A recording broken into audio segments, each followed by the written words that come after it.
अस्सलाम वालेकुम। आज हमारे साथ एक हमारे बड़े अजीज़ दोस्त और पुराने कुलीग उमर बारकज़ई साहब हमारे स्टूडियो में आज तशरीफ़ रखते हैं।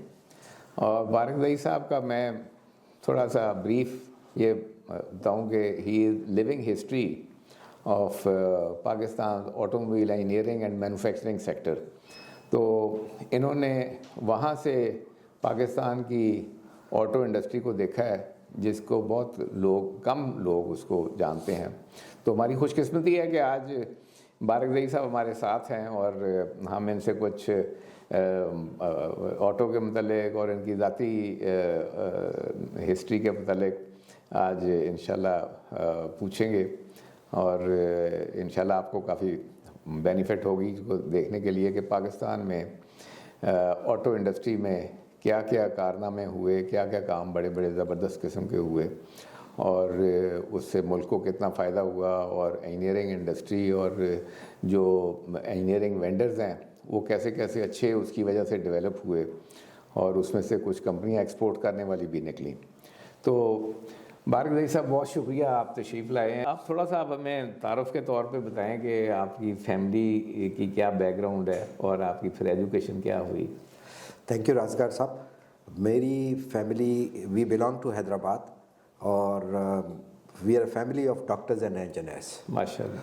तो मेरे वालिद, मेरे छोटे भाई, हम लोग इंजीनियर्स हैं। मेरे कज़न्स बहुत सारे इंजीनियर्स हैं। डॉक्टर्स तो 80% डॉक्टर्स हैं माशाल्लाह। So I did my graduation in 1974 और 1974 में ग्रेजुएशन के बाद फिर कराची में I joined Pakistan automobile corporation का एक यूनिट था Sindh engineering Awami autos limited. I joined there and I stayed there up till 2002। माशाल्लाह। तो आपने ग्रेजुएशन कहाँ से की? मैंने ग्रेजुएशन की थी सिंध यूनिवर्सिटी इंजीनियरिंग कॉलेज से। ये कराची में ही था? नहीं, जामशोरो में। जामशोरो में जो आजकल it is known as Mehran university of engineering and technology. अच्छा। तो आपकी जो पहली जॉब थी वो सिंध इंजीनियरिंग के साथ? मेरी पहली जॉब सिंध इंजीनियरिंग के साथ थी। तो आपको उन्होंने एज एन इंजीनियर रखा या फिर आपने कोई काम सीखा वहाँ पे जाके? नहीं, I joined as a trainee engineer जी और 1 साल की ट्रेनिंग की जी। उसके बाद फिर हमने वहाँ अब सीखा तो जी बिल्कुल जो प्रैक्टिकल नॉलेज है जी वो तो सारी हमें सिंध इंजीनियरिंग से मिली जी। तो नहीं, जब आप प्रैक्टिकल नॉलेज की बात करते हैं बहुत से लोग इंजीनियर आते हैं लेकिन उन्होंने कभी हाथ से काम किया नहीं होता तो उनके कई दफ़ा काम में डेप्थ नहीं होती। जी हाँ। तो आपका क्या रूट था टू लर्निंग योर जॉब? हम लोग उस वक्त सिंध इंजीनियरिंग जो थी it was doing pure engineering jobs. Manufacturing करते थे, डिफेंस का बहुत सारा काम करते थे और वहाँ पर जो है हमने जो है जब स्टार्ट किया तो I got to have very good people जो कि ये कहते थे कि आपने इंजीनियर बनना है या काम सीखना है। आपको मेंटर बड़ा अच्छा मिला था और उन लोगों ने हमें जो है फिर हमारे पास जितनी मशीनें थी, मिलिंग मशीन्स थी, ड्रिलिंग मशीन्स थी, बोरिंग्स थी, प्लेनर्स थे, सब के ऊपर मैंने अपना हाथ से काम किया और उसके साथ साथ फिर नॉर्मल इलेक्ट्रिक आर्क वेल्डिंग के अलावा आर्गन आर्क वेल्डिंग के ऊपर भी बहुत काम सीखा। सिंध इंजीनियरिंग तो वो ब्रिजेस वगैरह बना रही थी? जी हाँ, हॉलो प्लेट ब्रिजेस बनाते थे। एल्युमिनियम के थे? एल्युमिनियम के, उसके एक पार्ट एल्युमिनियम का था, बाकी जो पॉन्टून्स बनते थे वो स्टील के बनते थे। तो वो मेरा ज़्यादा ताल्लुक एल्युमिनियम सेक्शन से था और जबकि हमारी जो सिस्टर कंसर्न थी वहाँ पर ऑटोमोबाइल्स बनती थी जी। तो आपने ये सारी मैन्युफैक्चरिंग प्रोसेस सारे हाथ से करके सीख के बिल्कुल फिर जी बिल्कुल। आपने दूसरी साइड पे चले गए? फिर हम इवेंचुअली ये हुआ कि फिर इंजीनियरिंग साइड को ख़त्म करके हमने यहाँ पर भी असेंबली प्लांट बनाया। अच्छा। और उसमें से ऐसा था क्योंकि हमारे पास इक्विपमेंट था तो कुछ पार्ट्स हम लोकली भी मैन्युफैक्चर करते थे अपने पास इन हाउस। वेंडराइज्ड जो है वो तो हम करते थे, लोगों से बनवाते थे, लेकिन इन हाउस भी बहुत सारा सामान हम बनाते थे। तो वहाँ पर हम लोग ने जो है Sindh engineering started with Mazda. अच्छा। माजदा जो ये जो छोटा ट्रक होता था एक ज़माने में, कहते थे वो माजदा वॉज दी ट्रक ना सिर्फ लोग उसके लिए जैसे बाटा के लिए लफ्ज़ इस्तेमाल करते कि बाटा का जूता है, माजदा का ट्रक होता था जो कि हर आदमी इस्तेमाल कर रहा था। और जो सबसे बड़ी बात ये थी कि इन पूरी दुनिया में जी। We were the biggest sellers of Mazda trucks.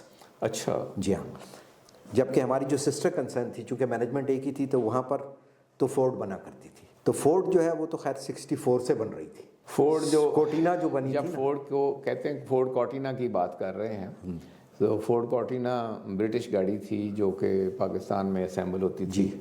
और एक ज़माना ऐसा था जब ये बिकती नहीं थी तो बेडफोर्ड ट्रक के साथ, जब एक बेडफोर्ड ट्रक किसी को ख़रीदना होता तो उसको साथ एक फोर्ड कॉर्टिना ख़रीदनी पड़ती थी। नहीं, हमारे पास फोर्ड ट्रक्स भी थे। हमारा एक अलग प्लांट होता था, मैक प्लांट, उधर फोर्ड ट्रक्स और फोर्ड ट्रैक्टर्स बनते थे। हाँ, अच्छा अच्छा, फोर्ड ट्रैक्टर पहले भी इसका मतलब बनते थे।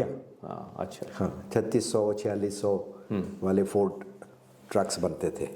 फिर फोर्ड ट्रांजिट आ गई जी, उसमें पिकअप्स भी थी और कॉम्बी वैन्स भी थी। कॉम्बी वैन्स, ठीक है ना, वो भी हम असेंबल कराची में बिल्कुल असेंबल। क्या फोर्ड कोटिना 64 में जो बनती थी उसके अंदर भी लोकल कंपोनेंट था। ठीक, उस जमाने में वो ऑलवेन इंजीनियरिंग होती थी, वो बहुत सारा सामान बनाती थी जी। ठीक है ना। फिर ये इंडिजिनाइजेशन शुरू हुई जी। तो उसके अंदर हम being in the state sector, तो हमारे से ज़्यादा लोकलाइजेशन किसी ने की नहीं।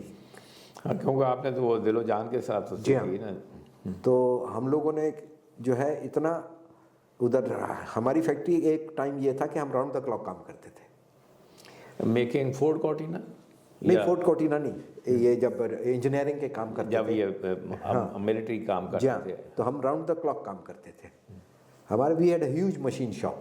जी। तो फिर वो आहिस्ता आहिस्ता, चूँकि फिर वो डिफेंस का काम ख़त्म होता गया, तो we converted into an automobile assembly. फिर हमने वहाँ पर माजदा भी बनाई, वहाँ पर हमने फोक्सवैगन की अवामी पिकअप बनाई। ठीक, ठीक है ना जी। और उसके अलावा MAN के जो है ट्रक्स, प्राइम मूवर्स और ट्रेलर्स, MAN जर्मन। जी जी जी जी हाँ, तो वो हम बनाते थे।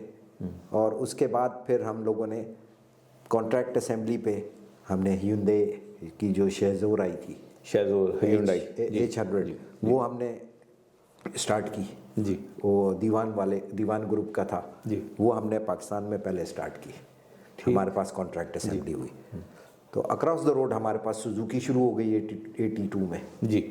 तो वहाँ पर वो जो है, आपका जो प्लांट था जी, ये साइट में लोकेटेड था? नहीं, हमारा जो सिंध इंजीनियरिंग का प्लांट था और अवामी ऑटोस का, वो था वेस्ट वॉफ में। हाँ, वेस्ट वॉफ में। और एक प्लांट हमारा था जो कि उधर साइट में होता था।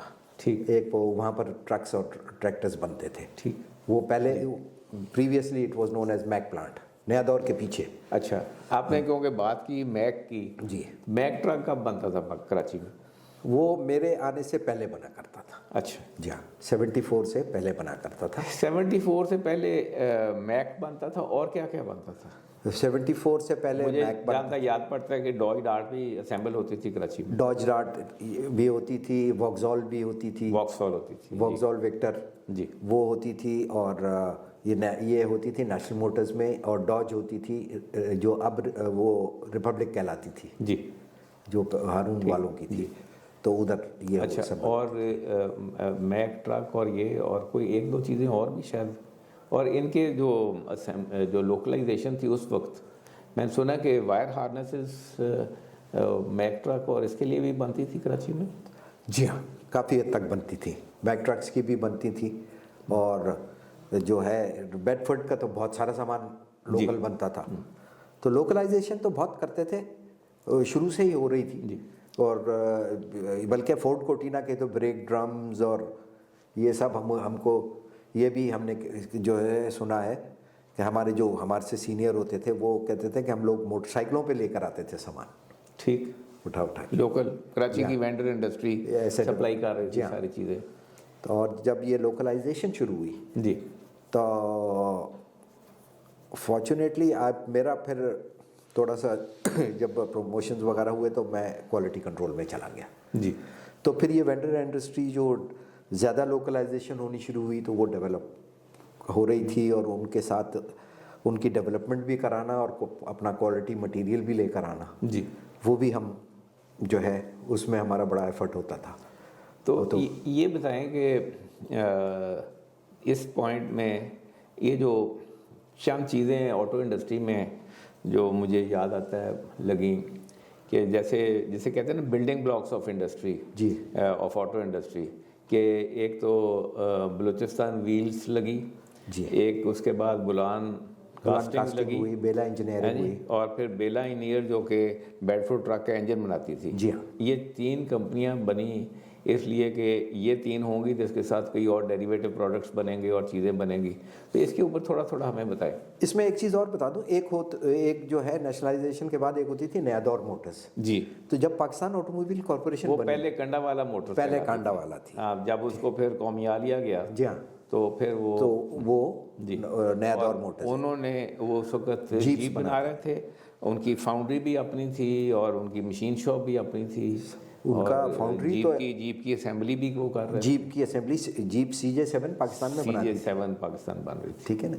जब एक ज़माने में जब हमारे को जीपें एड्स बंद हो गई थी तो हमने पाकिस्तानी जीप बना ली थी उधर। जी अच्छा, पैको ने फिर ये रोल अदा किया कि इसके अंदर जब ये ज़्यादा डेवलपमेंट शुरू हो गई, अब पैको मीर पाकिस्तान ऑटोमोबाइल कॉर्पोरेशन बनी और ये जुल्फ़िकार अली भुट्टो वाला टाइम है जिसके अंदर ये बनी और इसके तहत फिर कुछ प्रोजेक्ट्स जो थे वो रीअलाइन हुए और कुछ नए प्रोजेक्ट्स लगे। बहुत नए प्रोजेक्ट बने जिसमें कि आपने जैसे जिक्र किया कि नया दौर के अंदर पूरा फाउंड्री और प्रेसिंग, जी ठीक है, और बेला इंजीनियरिंग बनी, बलूचिस्तान व्हील्स बनी, ठीक है। तो और जो है एक और इंडस्ट्री है जो कि बलूच हब में ही होती थी, वो मुझे याद इस वक्त नाम नहीं जहन में आ रहा। हाँ, तो वो सारी डेवलप की और उसके अंदर फिर प्लान यही था कि ये जितनी लोकलाइजेशन होगी तो बेडफोर्ड के इंजन्स तो कंटिन्यूसली बन रहे थे उधर से। जी, मैं ज़रा व्यूअर्स के लिए मैं थोड़ा सा बता दूं कि ये जो 3 इंडस्ट्रीज़ की बात हो रही है ये ऐसी जिसे कहते हैं ना कि बिल्डिंग ब्लॉक्स हैं ऑटो इंडस्ट्री के, कि अगर एक इंजन बनाने वाली कंपनी एक इंजन बनना शुरू हो जाता है तो उस इंजन के साथ आप चाहे तो ट्रैक्टर चलाएं, उस इंजन के साथ चाहें तो आप ट्रक बनाएं, चाहें तो और कोई अरसों में इक्विपमेंट बनाएं। तो बेडफोर्ड ट्रक का इंजन बनाने की फैक्ट्री लगा लगी, उसका नाम था बेला इंजीनियर्स। और फिर ऐसे ही अगर ट्रैक्टर बनाना है तो ट्रैक्टर में एक बहुत बड़ा जो इम्पोर्टेंट चीज़ है वो ट्रैक्टर के व्हील्स हैं, क्योंकि बहुत बड़े बड़े व्हील्स होते हैं। तो वो बाहर से इंपोर्ट करने की बजाय फिर उसकी एक फैक्ट्री लगी, उसका नाम था बलूचिस्तान व्हील्स।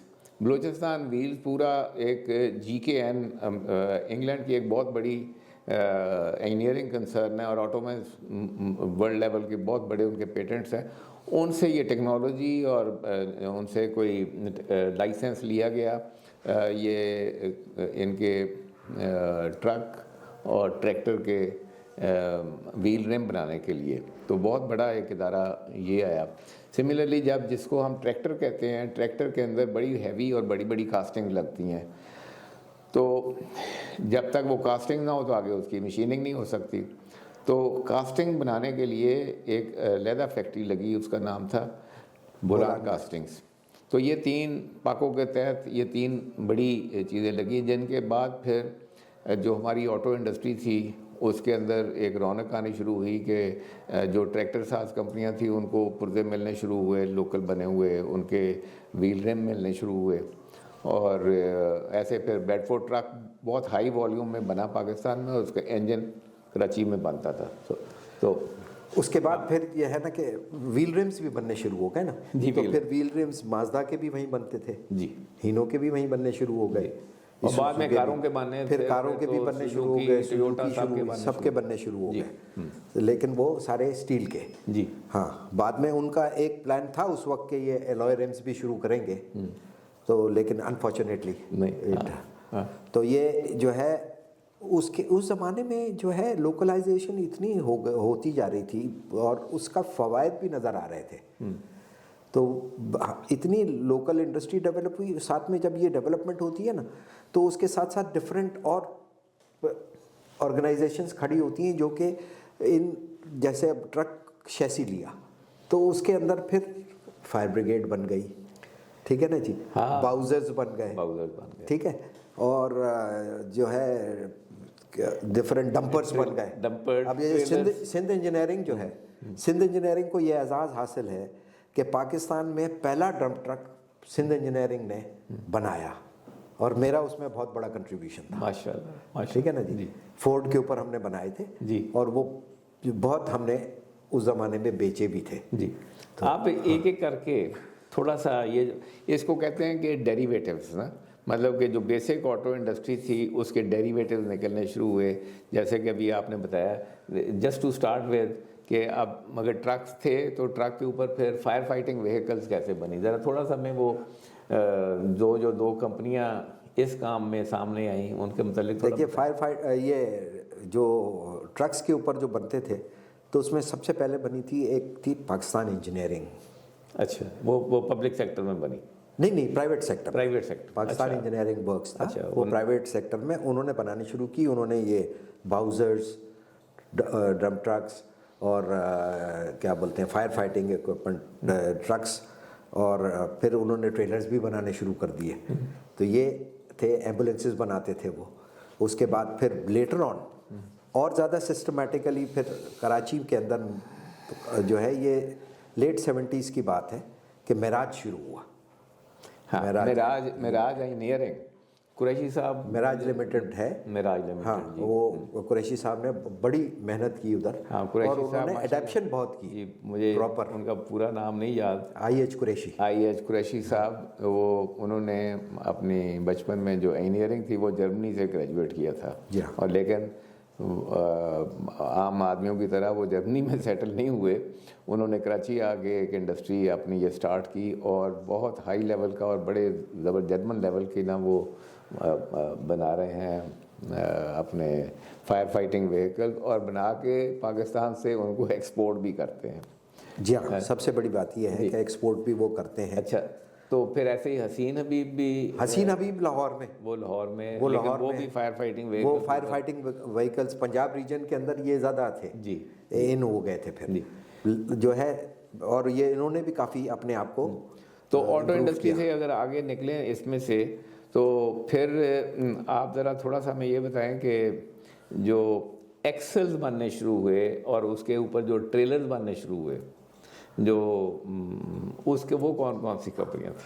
फिर पैको ने एक बनाई थी ट्रेलर डेवलपमेंट कॉरपोरेशन। जी, सबसे पहला ट्रेलर तो हम लोगों ने सिंध इंजीनियरिंग में बनाया था जी। लेकिन ट्रेलर डेवलपमेंट कॉरपोरेशन ने फिर ट्रेलर्स बनाने शुरू किए। जी, ठीक है। उसके बाद फिर वहाँ से ट्रेलर बनने के बाद फिर एक बना थी इधर ऑटोमोबाइल कॉरपोरेशन ऑफ पाकिस्तान। जी, उन्होंने फिर बहुत ही अच्छे ट्रेलर सिस्टमैटिक बनाने शुरू किए। आज भी वो उनसे अच्छा ट्रेलर कोई नहीं बना, इंडस्ट्री बाकायदा प्रॉपर उनसे अच्छी कोई नहीं बनाता वो। और है बाउजर्स हैं, बल्कि अगर आप देख लें तो ये बड़ी बड़ी ऑयल कंपनीज जो है ना, अब उन्हीं के पास जाते हैं, क्योंकि वो पूरे डिज़ाइन के साथ इंटरनेशनल फैक्टर्स जो आजकल हमारी जो पेट्रोलियम की जो तरसील हो रही है, बड़े बाउजर्स आप तो इतनी अच्छी क्वालिटी के वो आ रहे हैं, और they are made in Pakistan. जी हाँ, सारे मेड इन पाकिस्तान है जी। तो एक्सेलेंट क्वालिटी उधर बन रही है जी। रोड साइड पे तो बन ही रहे हैं, लेकिन वो जो है वो इंटरनेशनल स्टैंडर्ड्स के बन रहे हैं जी, बाकायदा। तो ये ट्रेलर डेवलपमेंट कॉरपोरेशन में मुझे लास्ट याद है कि मुजम्मिल नियाजी साहब, जी हाँ, वहाँ पर मुजम्मिल नियाजी साहब उन्होंने वो कैलिब्रिजी के एक्सेल्स अंडर लाइसेंस बनाने शुरू किए थे कराची में, और आर्मी या गालबन NLC के लिए शायद उन्होंने चीज़ें बनाई थी। फिर इसके साथ साथ एक बना था यासूब का प्लांट। जी, यासूब का प्लांट था, उसमें भी मुजम्मिल नियाजी साहब जी, वो बहुत बड़ा काम है वो। यासूब तो अलहदा किसी वक्त इंशाल्लाह स्टोरी उसके ऊपर अलहदा हम करेंगे, और यासूब तो अलहदा ही बहुत बड़ी सक्सेस स्टोरी है, जो कि बड़ा एक उसका अफसोसनाक अंजाम हुआ नेशनल सारे सिलसिले में। तो लेकिन ये है कि एक्सेल्स तो एक ट्रक्स थे, फिर ये डेरिवेटिव्स थे, एक्सेल्स थे। अच्छा, तो फिर लेकिन अब मैंने ये भी देखा कि कराची में ये जो ट्रेलर बॉडीज़ बनती थी, इनके फिर आगे डेरिवेटिव स्टार्ट हुए। कि एक दफ़ा मैंने देखा कि वो ये जो फास्ट फूड वाले पूरा एक रेस्टोरेंट बना हुआ था उसी के ऊपर, और फिर वो जिस कंपनी ने बनाया था पाकिस्तान इंजीनियरिंग ने, पाकिस्तान, अच्छा, वो फिर उनको एक्सपोर्ट के भी ऑर्डर्स मिले। जी हाँ, हैं जी हाँ। तो वो लोग बहुत ज़्यादा, और उन लोगों ने भी बड़ी डाइवर्सिफिकेशन की ना, कि ट्रेलर्स, बस बॉडीज, जी फिर ये जो है फूड चेन वाली गाड़ियाँ, जी फिर जो है क्या बोलते हैं बाउजर्स के, वो जो सीवरेज के क्लीनिंग बाउजर्स हैं, जी उसको फिर मेराज ने उसको जो है इम्प्रूव करके वो और अच्छा वर्जन लेकर आए। जी जी जी, तो उसमें ये भी बहुत सारा काम हुआ। बहुत काम हुआ। जी हाँ। उसके बाद ये बड़े ट्रक को छोड़े, सुजुकी के ऊपर बहुत बनाया। जी, सुजुकी छोटी जो जी वैन हाँ, थी, सुजुकी पिकअप जो थी, पिकअप 800 सीसी की राबी जो आजकल कहलाती है। मुझे असल में जब आप सुजुकी की बात करते हैं तो मुझे कर्नल एजाज अहमद हाशमी साहब याद आते हैं। क्या बात है जी, वो मेरे मेंटर भी थे जी जी। और आखिर तक ना उनकी डेथ तक मेरे उनके साथ बहुत अच्छे ताल्लुकात रहे। लाइक माई बड़े वालिद की तरह थे। तो हाशमी साहब जब ये सुजुकी को लेके आए थे पाकिस्तान में, तो मुझे याद है कि वो मुझे कहते थे कि मैंने ना 40,000 रुपये में सुजुकी ले आनी है पाकिस्तान में। तो बाद में मैंने जब वो वापस आ गई तो मैंने कहा जी मुझे आपकी बात पे यकीन नहीं आता था, लेकिन वाकई आप ले आए हैं। लेकिन उनका जो व्यू था वो ये था कि जो सुजुकी कैरी है और जो लोडर है, ये आम आदमी की ज़िंदगी को ट्रांसफॉर्म कर देगी कि धोबी उसको किस काम के लिए यूज़ करेगा और मिल्कमैन किस काम के लिए यूज़ करे, दूसरा करेगा। जी जी। और वो वाकई फिर सुजुकी ने वो सारा किरदार अदा किया आके हमारे इसके अंदर इकॉनमी में। देखिए इस सारे इसमें अगर हम जैसे आपने हाशमी साहब, कर्नल हाशमी साहब का नाम लिया, तो हम इसमें कहते हैं कि जनरल जलाल थे। यस जी जी, ठीक है, वो चेयरमैन पैको हुआ करते थे। और हम अपनी ऑटोमोबाइल इंडस्ट्री के अंदर जो पुराने लोग हैं वो उनको बाबा ऑटोमोबाइल कहते हैं पाकिस्तान का। ऐसी बात बड़ी एक सिस्टमेटिक एक वर्किंग हुई पाकिस्तान ऑटोमोबाइल कॉरपोरेशन के तहत, जिसके अंदर ये सारे जिन इदारों की पहले बात हुई है ये बनी, लेकिन इनकी जो कंट्रोलिंग बॉडी थी वो पाकिस्तान ऑटोमोबाइल कॉरपोरेशन। जी जी जी जी। तो उसमें फिर ये डिफरेंट यूनिट्स जो थे वो डिफरेंट प्रोडक्ट्स और डिफरेंट, उसके अंदर बाकायदा मॉनिटरिंग होती थी कि आपकी लोकलाइजेशन कितनी हो रही है। जी। फिर लेटर ऑन जो है वो बढ़ती चली गई। हमको याद है कि हमने 60% तक लोकल कर लिया था काम जी माजदा के अंदर। जी। अनफॉर्चुनेटली माजदा चली गई क्योंकि माजदा ने ट्रक्स बनाने बंद कर दिए। ठीक है ना, तो वो उसके बाद हम लेकर आए डोंगफेंग। असल में यहाँ पे जाके ना एक मसला ख़राब हो जाता है कि अगर माजदा चली गई थी तो सब कुछ तो था, उसको कोई XYZ नाम डाल के तो नहीं, वो माजदा ने ऑफर किया था। हाँ, पर अनफॉर्चुनेट है कि वो हम लोग बीइंग ए गवर्नमेंट, हाँ, वो जो सरकारी इदारे हैं उनमें एंटरप्रेन्योरशिप नहीं होती। जी हाँ, तो विद रिजल्ट के कुछ काम बहुत अच्छे किए, लेकिन आगे जाके एक एक करके हर इदारा जो है ना वो खराबी की तरफ चलता गया। और वरना माजदा जहाँ तक पहुँची हुई थी या दूसरा, तो लोकल ब्रांड्स अगर बन जाते उससे तो वो सिलसिला चलता रहता है। वरना लेकिन हर दफ़ा कोई एक चीज़ बन के फिर ख़राब हुई, बन के फिर ख़राब हुई। अच्छा, और डेरिवेटिव्स का ज़रा सुनाइए जी, क्या आप मतलब एक तो ये जो जितनी चीज़ें हमने डिस्कस की हैं, ये जो जेनसेट्स की तरफ या जो कोई इसकी तरफ भी कोई बात चली थी? जेनसेट्स के ऊपर बेला ने काम किया था जी जो है, लेकिन वो भी फिर इतना नहीं चला।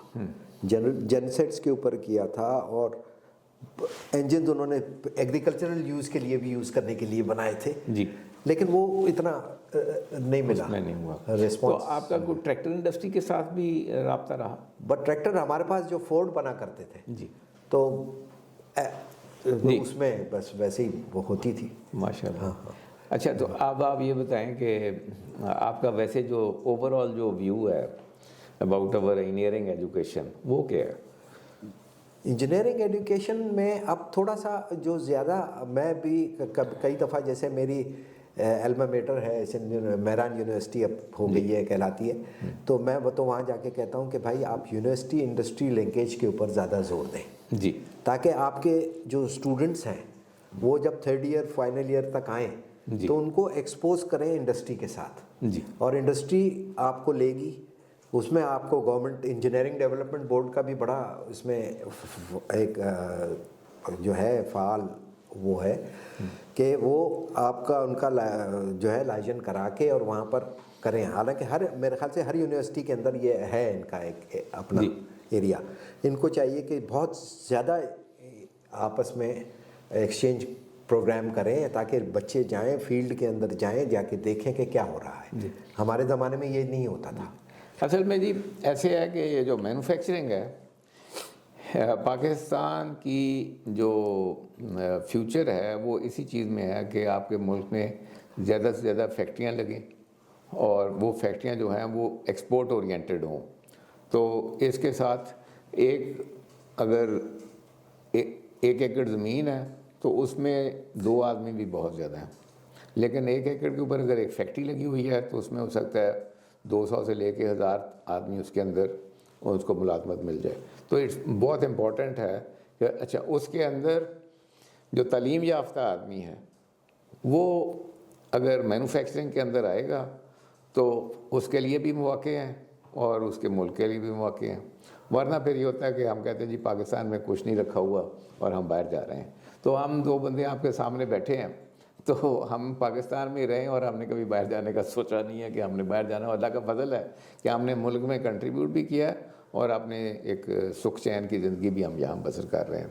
तो जस्ट इसको थोड़ा सा जी आप ये बताएं कि जो इस वक्त आपकी मसरूफियात क्या हैं इस वक्त जो है। इससे पहले मैं आपको बता दूं कि कुछ हमारे वेंडर्स ऐसे हैं कि जो कि एक्सपोर्ट करते हैं जी, कई गाड़ियों के कंपोनेंट्स बना के जी एक्सपोर्ट करते हैं जी। जैसे मिसाल है कि कोई टोयोटा का कंपोनेंट है तो वो वाया थ्रू इंडस मोटर्स वो एक्सपोर्ट हो जाते हैं जी, या सुजुकी के कंपोनेंट्स हैं कुछ हो जाते हैं जी। तो कुछ वेंडर्स हमारे ऐसे भी हैं जो कि एक्सपोर्ट भी कर रहे हैं। माशाल्लाह। तो ये है जिसमें आपका भी एक नाम आता है तो वो है।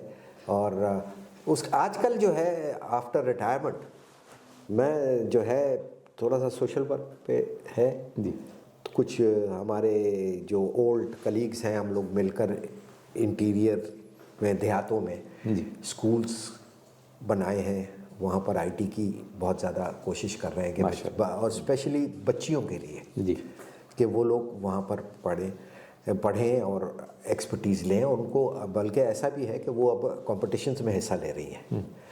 इसके अलावा जो है अभी जैसे रिसेंटली बहुत ज़्यादा बारिशें हुई और फिर फ्लड्स आ गए थे सिंध में, बहुत सारे घर बना के लोगों को वो बना के दे रहे हैं सोशल वर्क। और इसमें मैं आपको बताऊं कि हमारे ये जो यूनिवर्सिटी है उसके हमारे जो कलीग्स हैं ग्रेजुएट वो जो कि पंजाब से भी हैं, सरहद से भी हैं, आज़ाद कश्मीर से भी हैं, उनका बहुत कंट्रीब्यूशन है माशाल्लाह। तो ये सारे लोग कंट्रीब्यूट करते हैं और हम लोग इस तरह का सोशल वर्क करते हैं। इसके अलावा फिर डिफरेंट इंडस्ट्रीज़ में जाके कुछ लेक्चर्स भी दे देते हैं। ये बात जी। और मेरा बेस चूँकि क्वालिटी के ऊपर ज़्यादा होता है तो उसके ऊपर मैं थोड़ा सा। तो आपका तो ताल्लुक भी हैदराबाद से है। जी, जी, और हैदराबाद का भी एक मुकाम है पाकिस्तान की ऑटो इंडस्ट्री में। जी हाँ। और 2 व्हीलर 3 व्हीलर 2 व्हीलर का सबसे बड़ा वो एरिया है। वहाँ पर इस वक्त कोई 19 ऑटो मोटरसाइकिल असेंबलर्स हैं। 19 मोटरसाइकिल असेंबलर्स हैदराबाद में। अच्छा। और रिक्शा भी बनता है वहाँ पे? वहाँ पर रिक्शा भी बनते हैं, लोडर भी बनते हैं जी। ठीक है। अब ईवी में भी लोग आ गए, ईवी में भी आ गए। पिछले ऑटो शो पे हमने देखा कुछ लोग आए। जी। इसमें जैसे यूनिक का बहुत बड़ा नाम है जी। तो इसकी ये तो असेंबलर्स हैं। तो जो कंपोनेंट मैन्युफैक्चरर्स नहीं कंपोनेंट्स भी बना रहे हैं हैदराबाद में ही उन्होंने। अब तो वहाँ पर बहुत सारे कंपोनेंट्स बन रहे हैं और लोग छोटी और वेंडर इंडस्ट्रीज वहाँ वेंडर इंडस्ट्री भी साथ में डेवलप्ड है। अब जैसे मिसाल है कि वायरिंग हार्नेस है जी। अब वायरिंग हार्नेस मुझे याद है कि जब शुरू में हम लोगों ने काम शुरू किया था अर्ली स्टार्ट में तो एक भावलपुर इंजीनियरिंग होती थी, एक कराची में दूसरी जी बासी साहब ठीक है ना। तो उसके बाद अब भावलपुर इंजीनियरिंग का तो यह है कि उनका लाहौर में भी प्लांट है, कराची में भी प्लांट है। अच्छा। जी हाँ। पहले भावलपुर से बनकर आती थी, अब वो उन्होंने इधर डिफरेंट जगहों पे प्लांट बना लिए हैं, वो सबको सप्लाई कर रहे हैं। वो इवन मोटरसाइकिल्स के लिए भी वो जो है अब। लेकिन कराची में तो बेतहाशा खुल गए। फिर केबल वालों का फिर जो वायर्स जो बना रहे हैं उनका भी बिजनेस इससे बढ़ा जी। तो वो फिर डेवलपमेंट साइमल्टेनियसली जैसे ट्रेजेक्ट्रीज बनती हैं जी वो बनती रही। तो ये सारा जो क्लस्टर है जी ये Hyderabad has become a cluster for motorcycle और मोटरसाइकिल की सब असेंबलीज। तो ये जो गियर बॉक्स है और इंजन है ये इसके भी कोई वहाँ देखिए, वेंडर्स हैं? हैं वहाँ पर, नहीं वेंडर्स नहीं है, वो इन्हीं कंपनीज ने अपने पास अब जैसे फोर्जिंग बनी कप शॉप लगा ली है जी। तो फोर्जिंग शॉप उनकी अपनी है, वो अपना भी बनाते हैं, दूसरों को भी देते हैं। ठीक ठीक। तो ये इसी तरह जैसे क्रैंक केसेस हैं वो भी लोकल बनने शुरू हो गए। जी ठीक है ना, माशाल्लाह। तो इसी तरह बेताशा काम हो रहा है। माशाल्लाह। हाँ हाँ माशाल्लाह जी। ये बड़ा वेरी इंटरेस्टिंग, क्योंकि ख़ास आपके पास लोकल यूनिवर्सिटीज़ भी हैं। जी हाँ। और वहाँ से मेरा ख्याल है कि स्टूडेंट्स और जो उनको जॉब भी मिल रही होंगी वहाँ पे। वो जॉब्स भी मिल रही हैं, और इसमें ये वही मैंने आपसे कहा ना कि जॉब्स के अलावा उनको ये भी एक फैसिलिटी है कि जाके ये लाइव वहाँ पर देखें भी, एक्सपीरियंस भी करें, जो है इंटर्नशिप्स करें, तो उससे माशाल्लाह जी, बहुत वेरी वेरी इंटरेस्टिंग।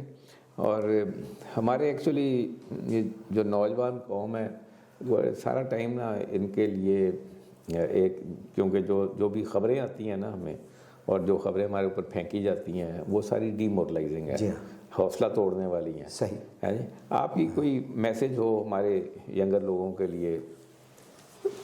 देखिए, मैसेज तो यही है कि आप अपनी एजुकेशन प्रॉपर करके और सिंसियरली जिस इंडस्ट्री में भी जा रहे हैं, चाहे वो ऑटोमोबाइल हो, चाहे टेक्सटाइल हो, चाहे मैन्युफैक्चरिंग हो, उसमें जाके वहाँ पर पहले थ्योरी प्रैक्टिकल नॉलेज गेन करके उसके ऊपर अपने आप को मास्टर करें और फिर अपने मुल्क के लिए एक असासा बने।